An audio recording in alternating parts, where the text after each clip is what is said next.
Be sure to hit that like button and hit that subscribe button and scroll down and get on our mailing list. Why? Because every now and then, from time to time, for reasons I don't understand, YouTube has issues with our videos.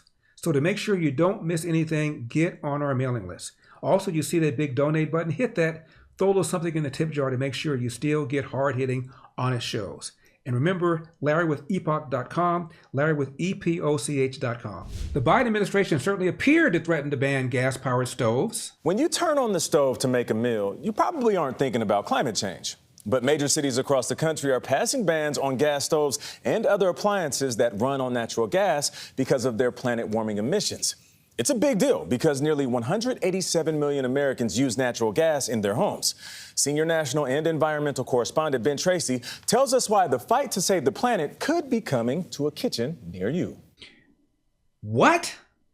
So a lot of us cook with gas in our homes with our kitchen stoves here, but that could be a thing of the past. Yeah, according to a new report from Bloomberg News, U.S. Consumer Product Safety Commission considering a nationwide ban on gas stoves. And 12 News reporter Dana Casullo is here with why it could be because of indoor pollution linked to health concerns.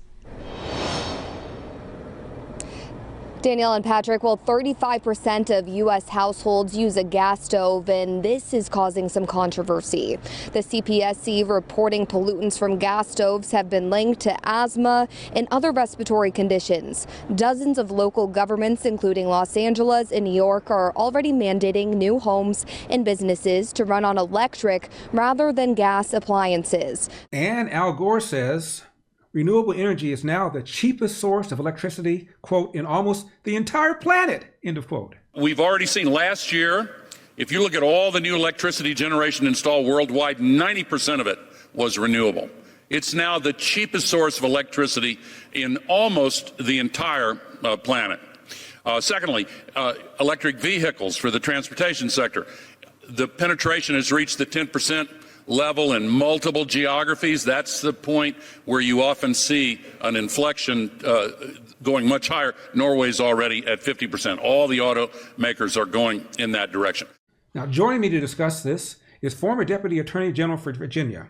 He has over 40 years of experience in corporate management, public service, and the private practice of law, almost all of which has involved some aspect of the electric power industry. Please welcome Ken Davis. Ken, are they banning it? Are they not banning it? It seemed to me they walked it back. What's going on? Well, Larry, thanks for having me on and giving me the opportunity to talk about all of these distortions, all the fear-mongering, and all the junk science behind this assault on gas appliances. They've been in the homes of Americans since the 19th century in one form or another. They are absolutely safe.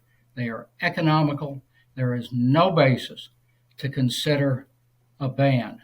But the Consumer Product Safety Commission earlier this month said they are in fact seriously considering doing just that. Now, they did try to walk it back.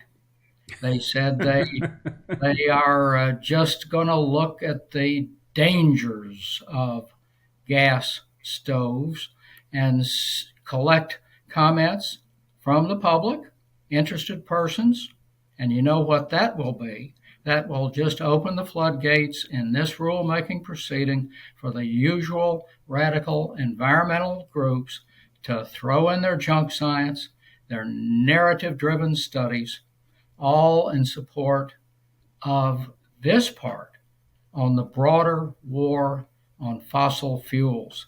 The administration is doing everything it can to cut back on, prohibit, make infeasible the production, distribution, and use of all forms of fossil fuels for all applications. Now, let's assume for a moment that somehow, some way, they succeeded in banning gas-powered stoves. What effect would that have on the climate?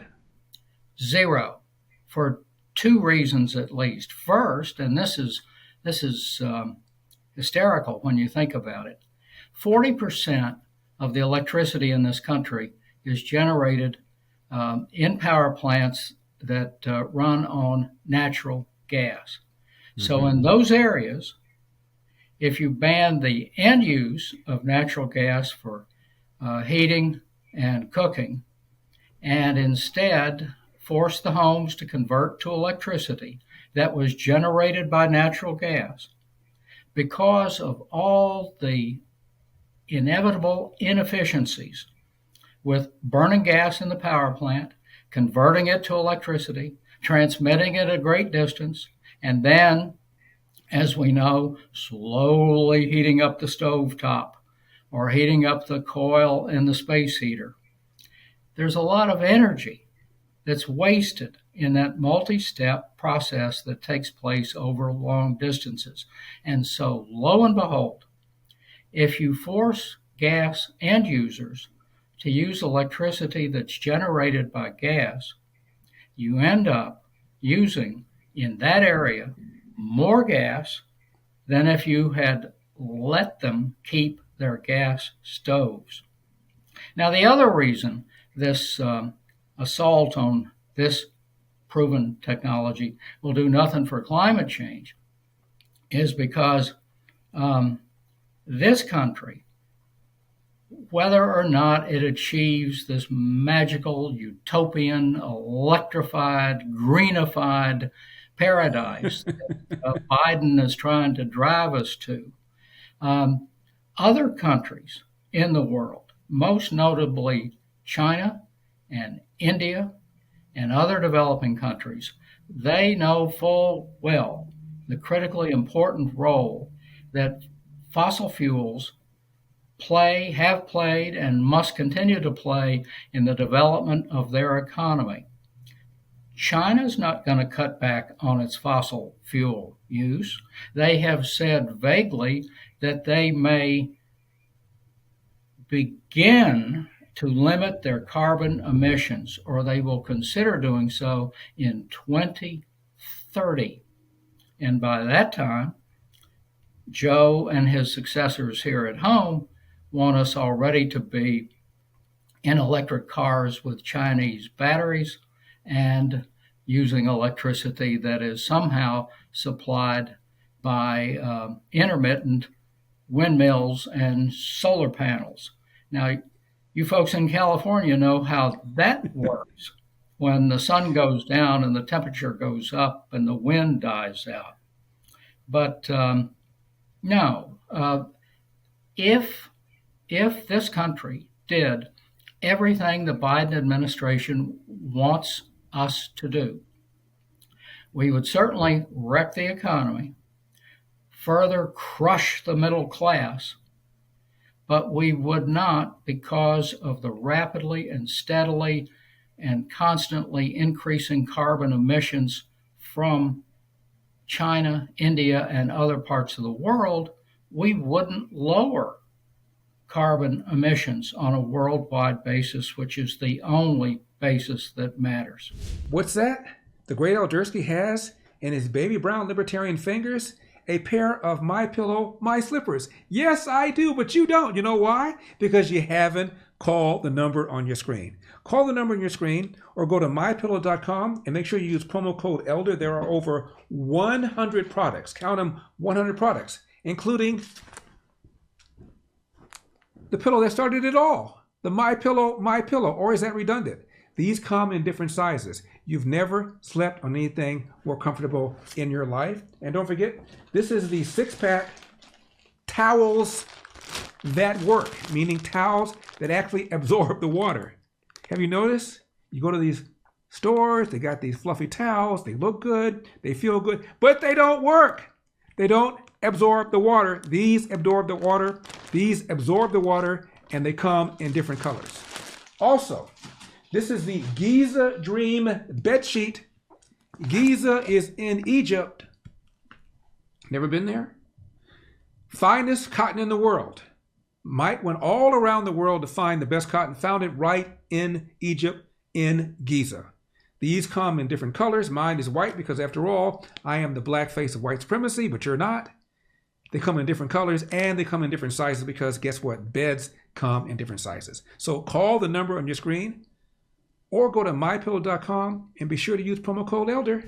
Ken, you mentioned that I'm in the great state of California, where our governor, Gavin Newsom, has outlawed the sale of new gas-powered cars by 2035. He already outlawed the sale of gasoline-powered leaf blowers and lawnmowers. Again, assuming all this stuff were to happen, what effect would it have on the climate?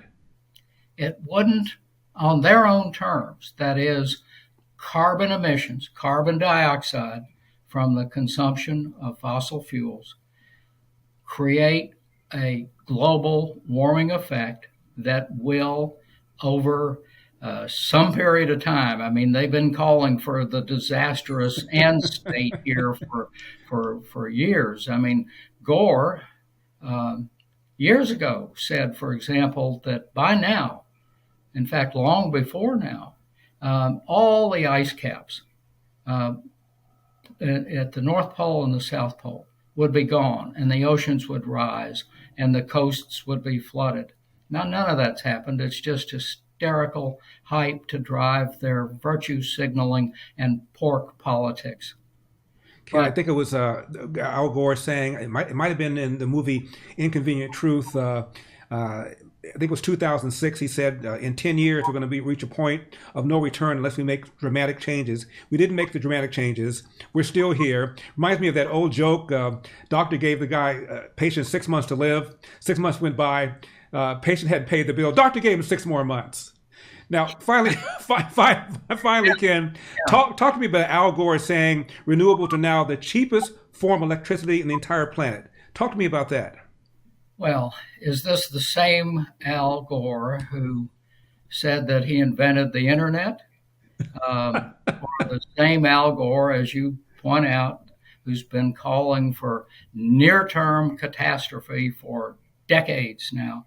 No, this is not a serious person, and he should not be taken seriously. Now, behind these statements, and he's not alone in making them, behind these statements from people all over the green left is a limited fact that does not support their conclusion.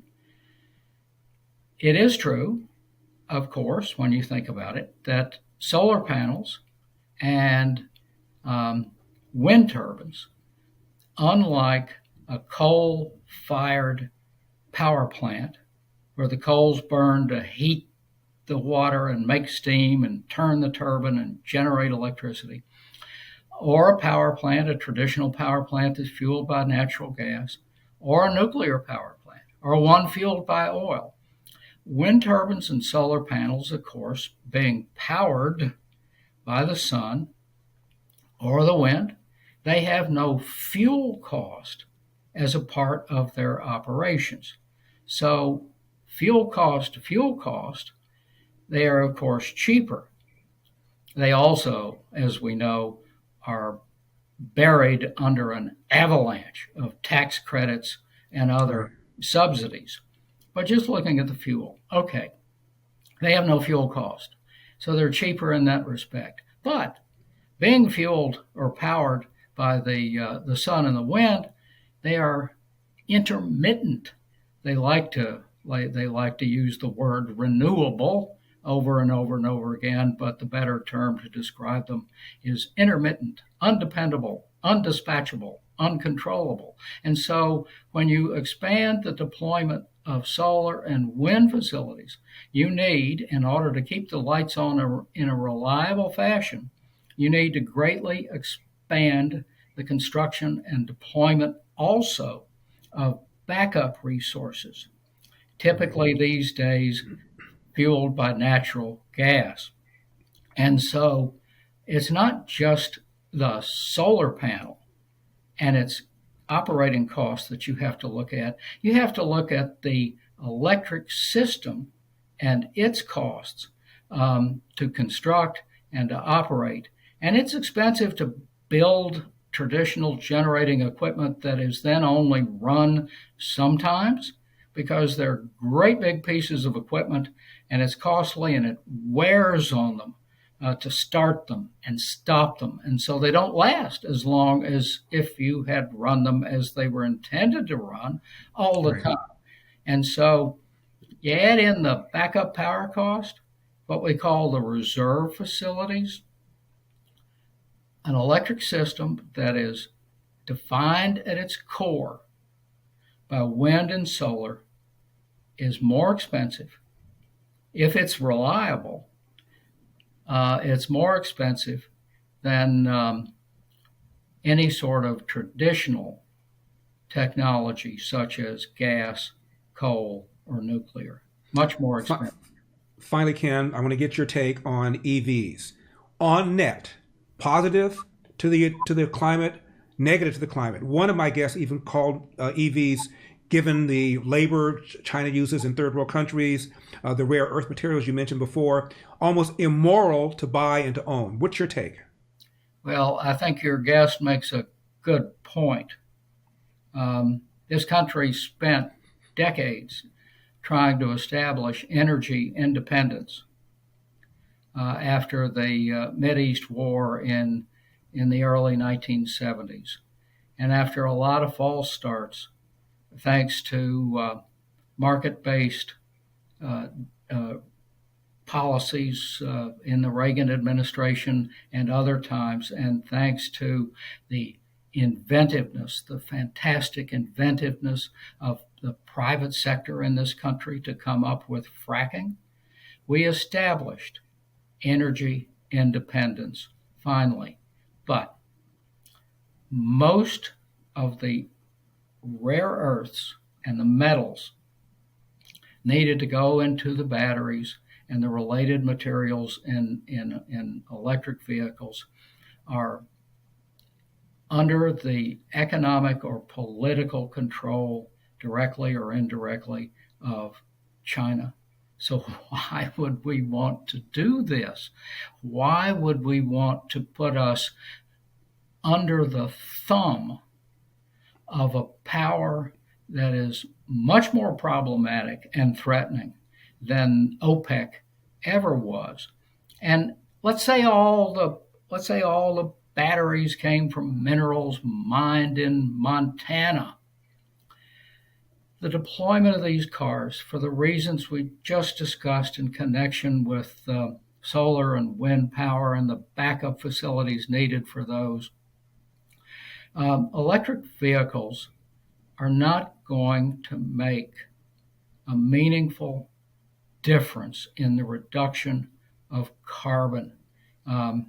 Aside from the political issues, the amount of mining activity and long distance transport that has to take place to get the materials to a point of fabrication and the parts to a point of assembly and the car to you. These things are not all coming together in Georgia or someplace.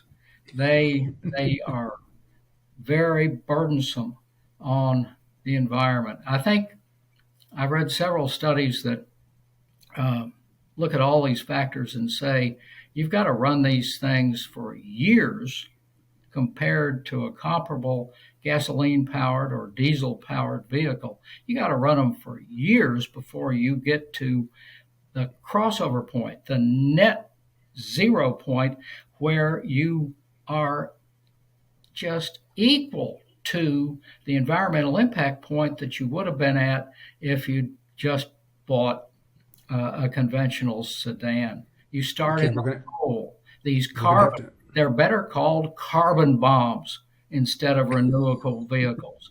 These carbon. We're gonna have to leave it there. Former Attorney General Virginia Ken Burns, carbon bombs. Ken, thanks a lot. Appreciate it. Great to be with you, Larry. Thank you. When we come back, CNN medical expert admits the government has been overcounting the number of COVID deaths.